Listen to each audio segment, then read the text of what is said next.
Então, pessoal, vamos reagir a um vídeo, né, que é do pastor Rodrigo Mocelin, onde ele vai falar sobre essa música da Isadora Pompeu, Bênçãos que não tem fim. Com certeza aí você já deve ter ouvido. E surgiu uma polêmica, né, dizendo que essa música, ela tem uma questão que foi católicos que criaram ela e está se discutindo bastante se ela seria, né, uma música, então, que os cristãos evangélicos poderiam estar escutando por ela ser de origem católica, né? E aí nesse vídeo ele vai falar sobre isso, né? Se podemos ou não ouvir. E o que você acha? A gente pode ouvir músicas que têm alguma origem ali católica ou uma origem não cristã de alguma forma? É isso que a gente vai ver agora aí nesse vídeo. Deus, eu tenho tantas bênçãos. Meu amigo, se você não ouviu essa música, você deve estar morando numa ilha deserta. Ou você tem o privilégio de não precisar ter uma rede social. Quem não ouviu essa música nesses dias? Diante disso, muitas pessoas me fizeram a seguinte pergunta: Pastor, essa música foi composta por um cantor católico. Nós, protestantes, deveríamos cantar? Eu sei, talvez você já está pensando assim, que bobeira, uma discussão sobre isso e tal. E pior que você sabia que ao longo da história sempre houve esse debate como que nós, os cristãos, nos relacionamos com a cultura. E houve variadas e variadas respostas.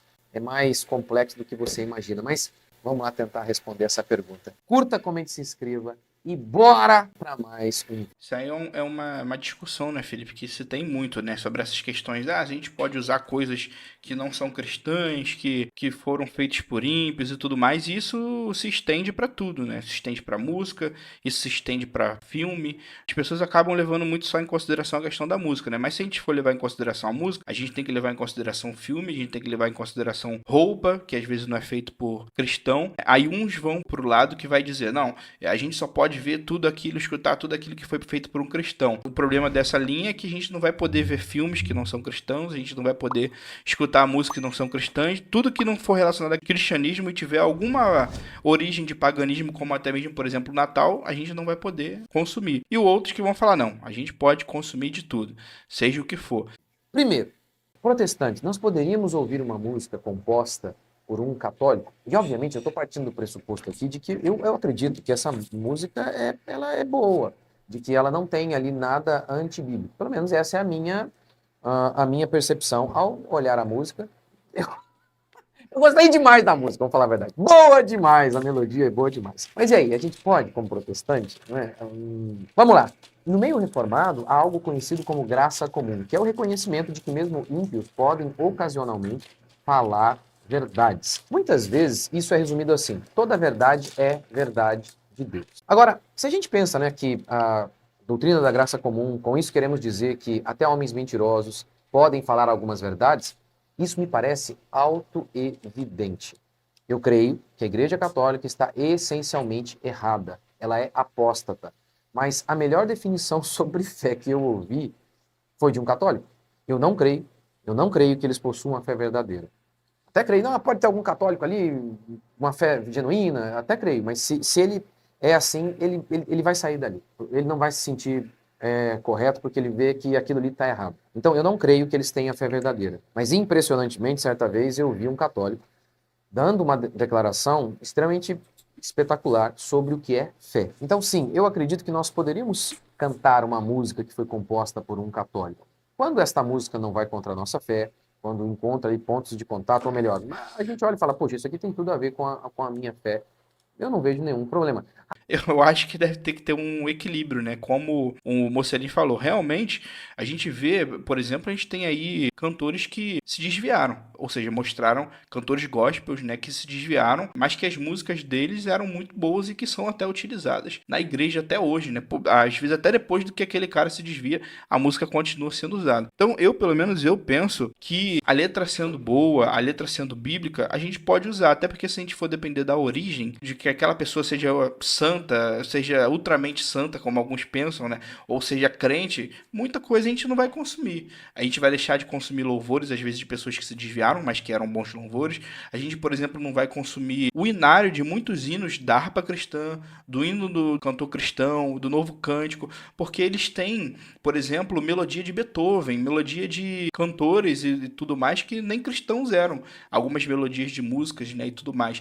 Então, eu acho que é uma questão de equilíbrio. equilíbrio. O que ele falou é importante. Também, lógico, vamos supor que a música está relacionada com alguém que milita contra a fé completamente. Talvez seja também bom evitar, né, Felipe? Por exemplo, talvez se uma igreja ache que não seja bom escutar uma música por ser de origem católica, também não veria problema. Mas eu também não veria problema se a igreja entendesse que por a música ser bíblica, pode ser ouvida, né? Porque no fim das contas, o que vai importar ali vai ser a letra, né? Então tem essas discussões aí que acontecem. Concordo plenamente, Rogério. E é interessante a gente ter o equilíbrio, O né? equilíbrio. Porque a vida cristã é isso, né? Acho que o nosso ponto de contato vai ser sempre as escrituras, né? Se você está fazendo alguma coisa que começa a passar do ponto da linha das escrituras, você tem que começar a reconsiderar a não fazer, né? O problema tá quando a gente começa a querer defender algumas coisas, mesmo não sendo, até mesmo coisas que são cristãs, a princípio feito por cristãos, que equivocadamente, erradamente, por não conhecer a palavra, ferem até a própria Bíblia que eles mesmos acreditam crer. Então, você também não deve ouvir, né? A gente tem aí vários exemplos de músicas de supostos cristãos que estão aí se debandando aí para um outro lado de um cristianismo que não existe, né? Que é falso. E ainda cantam muitas dessas músicas nas igrejas, nos cultos. Sim. A letra tem então, pelo pouco que eu ouvi, ela não tem nada que eu possa ver ali que seja ruim. A questão é essa, né? Se ouvir, se ela ofende as escrituras, não ouça. Mas se é uma coisa para você ouvir que não ofere as escrituras, beleza. Mas vamos continuar para ver o que o Mocelino vai falar aí. Era cristão. Agora, sempre há, né, um perigo nesse contato com a cultura, uma cultura muitas vezes não cristã, pelo menos não genuinamente cristã, há o perigo de pensar, puxa, quem fez uma música tão bela assim, eu acho que ele não pode estar errado na fé dele. Ou outro exemplo, pense, por exemplo, aí na política. Certa vez eu ouvi um rapaz que estava me contando que ele estava flertando com uma filosofia não cristã, porque ele estava acompanhando um comentarista político que falava com propriedade sobre aqueles assuntos, que era muito inteligente naqueles assuntos. Logo, o protestante pensou, meu Deus, se ele é tão esperto em relação à política, por que ele estaria errado na parte espiritual? Como ele poderia estar errado em sua filosofia de vida? Então, nunca podemos nos esquecer de que uma pessoa não nascida de novo, um não cristão ou um falso cristão, é alguém que está em rebeldia contra o Criador, como disse Paulo em Romanos 5. Ele não pensa de maneira espiritual, ou seja, de maneira bíblica. Ainda dentro do tema da música, pensemos em outro exemplo, vai. O Hillsong, né? Uma igreja muito famosa, uma banda muito famosa, e muita gente crê que há muitos desvios ali naquela igreja.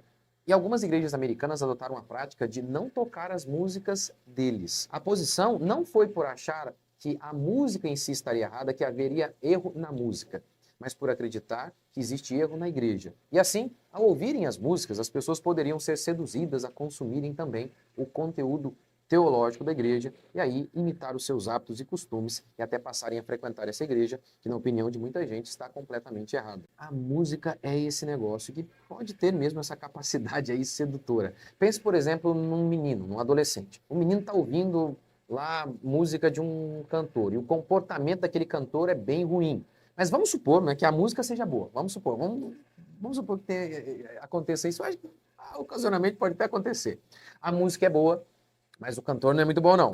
O cara tem hábitos e valores muito pervertidos. E aí o seu filho começa a gostar demais da música, gostar demais do cantor, e por conta da música, quando vê o menino, pode começar a querer se vestir, se comportar como cantor. Isso é uma tentação, afinal, nosso coração é uma fábrica de ídolos. Pode acontecer? Obviamente, sim, sim. Então, em se tratando de adolescentes, sempre acho que o cuidado é redobrado por saber que eles ainda estão sendo moldados, as suas referências ainda estão ali, a flor da pele.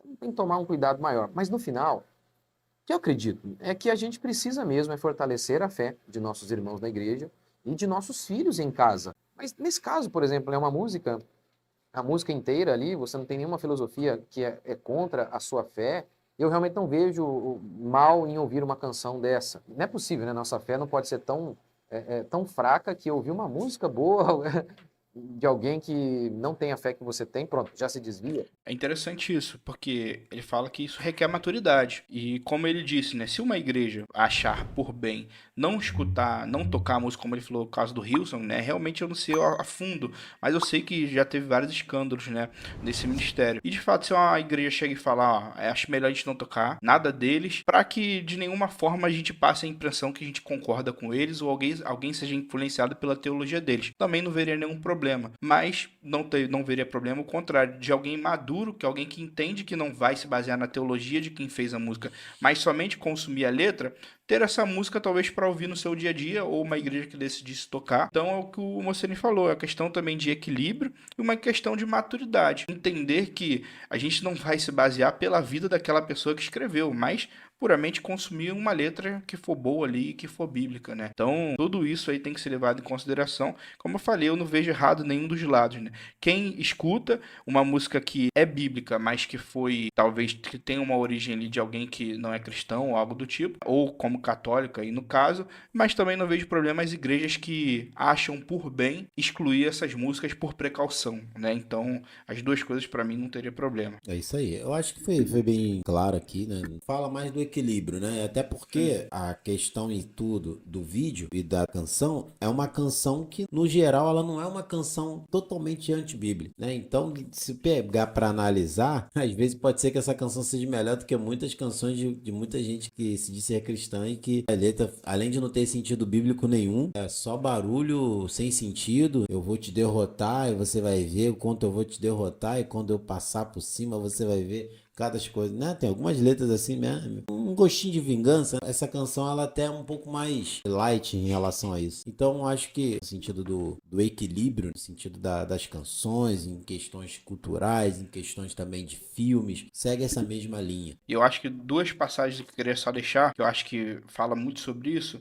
A primeira é Filipenses, capítulo 3, verso 8, diz assim: finalmente tudo que é verdadeiro, tudo que é respeitável, tudo que é justo, tudo que é puro, tudo que é amável, tudo que é de boa fama, se alguma virtude há e se algum louvor existe, seja isso que ocupe o vosso pensamento, né? Então são essas as medidas, isso que a gente tem que avaliar, se essas músicas têm para que a gente possa ouvir. E também outra passagem aqui, Tiago, capítulo 1, verso 17, diz assim: toda boa dádiva e todo dom perfeito são lá do alto, descendo do Pai das luzes, em quem não pode existir variação de sombra alguma. Então, o que ele disse, né? Toda verdade é verdade de Deus. Então, acredito que, lógico, como eu falei, sempre essa questão do equilíbrio, né? A gente também não pode dizer que é pecado escutar uma música só porque ela não tem uma origem necessariamente cristã. Porque toda verdade é verdade de Deus. Se ela é bíblica, a partir do momento que ela é bíblica e a letra não fere a palavra de Deus, ela pode ser escutada. E aí vai caber à igreja decidir se pode ou não. Mas a origem não faz com que essa música seja ruim ou não. Porque como já falamos, né, tem cantores que se desviam, a música dele permanece, e aí você vai parar de ouvir a música dele? Não, continua sendo uma verdade bíblica. De alguma forma ele foi agraciado, né, por Deus, pela graça comum, a escrever aquela bela canção. Então podemos continuar ouvindo ela. E pensar que Filipenses também fala, né, tudo que é de bom e tudo que é de boa fama, que isso esteja, né, em nossos pensamentos. Então ter essa questão do equilíbrio, ter essas coisas em mente e avaliar, né, se você vai ouvir ou não com base em todas essas coisas que a gente falou, né? Mas, como eu falei, não dá para dizer que é pecado, mas a igreja vai avaliar. Como o Felipe falou também, é congregacional? Não é? Dá para cantar? Não dá? Né? Então tudo isso deve ser levado em consideração. Isso aí, não se esqueçam, se inscrevam aí no nosso canal, nos ajude a chegar a 1000 inscritos aí em breve, se Deus quiser. Clica aí no gostei, deixe os comentários aí, nos dê sugestões de outros vídeos aí que você gostaria que nós estivéssemos reagindo.